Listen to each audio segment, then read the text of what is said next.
Hey everyone, my name is Justin. I am a software entrepreneur, and my last company was worth many tens of millions of dollars. Today, I want to talk about early stage process for building product. When I say early stage here, I'm talking about one, two, maybe even three engineers.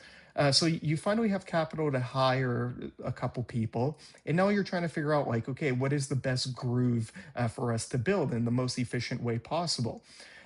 You see, most people, they sort of set up like a stand-up meeting where people just go one by one, talk about what they've done. Maybe every 2 weeks they do a planning meeting. I'm here to tell you that in those early days, you want to take that stand-up and you want to extend it. You want to turn that into a sync meeting.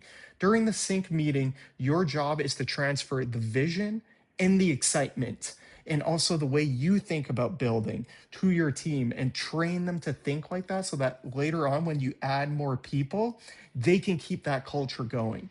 At the same time, the goal of the sync meeting is to build an accountability rhythm into your process. So during the sync meeting, you want to go over all the work that your team has done in the previous day and give on the spot feedback. If you're technical, look at the code, look at the designs, different things, and just talk through how things are going.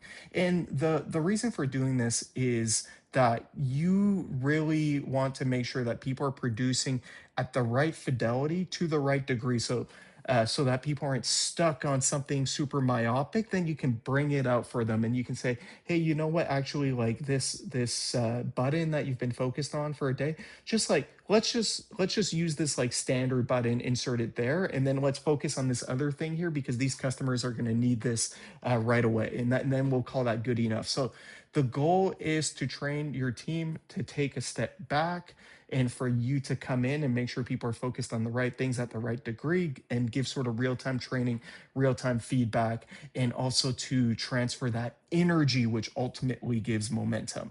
The second piece of this is you want to ask your team to give a status update in chat at the end of the day, and that just again closes the loop on this accountability process that we're trying to create in those early days to build that finally lubed machine essentially.